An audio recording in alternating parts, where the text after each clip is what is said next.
മതത്തിന്റെയോ ഭാഷയുടെയോ പേരിൽ ആട്ടിയകറ്റപ്പെടുന്നവർ, പൗരത്വം നിഷേധിക്കപ്പെടുന്നവർ, മേൽവിലാസമില്ലാതാകുന്നവർ, സ്വപ്നം കാണാൻ വിലക്കപ്പെട്ടവർ, ഇഷ്ടമുള്ള ഭക്ഷണം കഴിക്കാൻ അനുവദിക്കപ്പെടാത്തവർ, അങ്ങനെയുള്ള മനുഷ്യരുണ്ടാവും.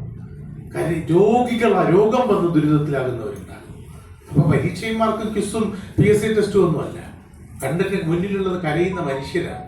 ആ സമയത്ത് നമ്മളോട് ചോദിക്കണം, ഈ ഗാന്ധിജി എവിടെ ജനിച്ചേ? അപ്പോ വിജ്ഞാനത്തിലേക്ക് അറിവ് പരിണമിക്കണമെങ്കിൽ അപ്പൊ നമ്മുടെ ഈ തലച്ചോറിന്റെ കഥകൾ അടയണം. തലച്ചോറിന്റെ വാതിൽ അടയുന്ന ആ നിമിഷത്തിൽ മറ്റൊരു കഥക് തുറക്കും. ആത്മാവിൽ നിന്ന്, മനസ്സിൽ നിന്ന്, ഹൃദയത്തിൽ നിന്ന് ഈ കഥക് ഇങ്ങനെ തുറക്കുമ്പോ പരീക്ഷയ്ക്കും മാർക്കിനും വേണ്ടിയല്ലല്ലോ.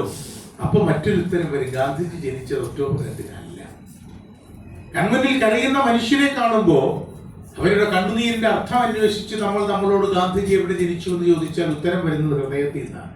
ഒക്ടോബർ 2-നല്ല, പോർബന്തറിലല്ല, ഗുജറാത്തിലുമല്ല.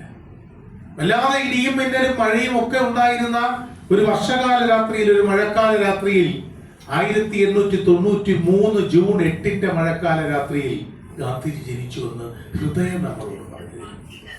1893 ജൂൺ 8 വർഷകാല രാത്രിയിൽ ജനിച്ചത് പോർബന്തറിലല്ല, ഗുജറാത്തിലല്ല, ഇന്ത്യയിലുമല്ല, മറിച്ച് ദക്ഷിണാഫ്രിക്കയിലെ പീറ്റർമരീസ്ബർഗ് എന്നു പേരുള്ള ഒരു റെയിൽവേ സ്റ്റേഷനിൽ 1ാം ക്ലാസ് ടിക്കറ്റ് കയ്യിലുണ്ടായിട്ടും നിറം കറുപ്പായി പോയതുകൊണ്ട് കറുത്തവനെ വെള്ളക്കാരൻ ഇടക്കാലുകൊണ്ട് പുറത്തേക്ക് തൊഴിച്ചെറിഞ്ഞ മുഹൂർത്തത്തിൽ നിറത്തിന്റെ പേരിലോ മതത്തിന്റെ പേരിലോ മനുഷ്യനെ മാറ്റി നിർത്തുന്നതിനെതിരെ പ്രതികരിക്കാൻ ഉറപ്പിച്ചതുമാണ് എന്റെ ജീവിതം എന്ന് ശപഥം ചെയ്ത ആ മുഹൂർത്തത്തിൽ മോഹൻദാസ് കരംചന്ദ് മരിക്കുകയും ഗാന്ധിജി ജനിക്കുകയും ചെയ്തു എന്ന് നമ്മുടെ മനസ്സ് നമ്മളോട് പറയുന്ന മറ്റൊരു ഉത്തരവുണ്ട്.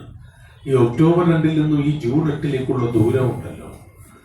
ആ തലച്ചോറിൽ തുറന്നു വെച്ച കഥക് അടഞ്ഞിട്ട് മനസ്സിന്റെ കഥക് തുറക്കുന്ന നിമിഷത്തിലേക്കുള്ള അകലമുണ്ടല്ലോ.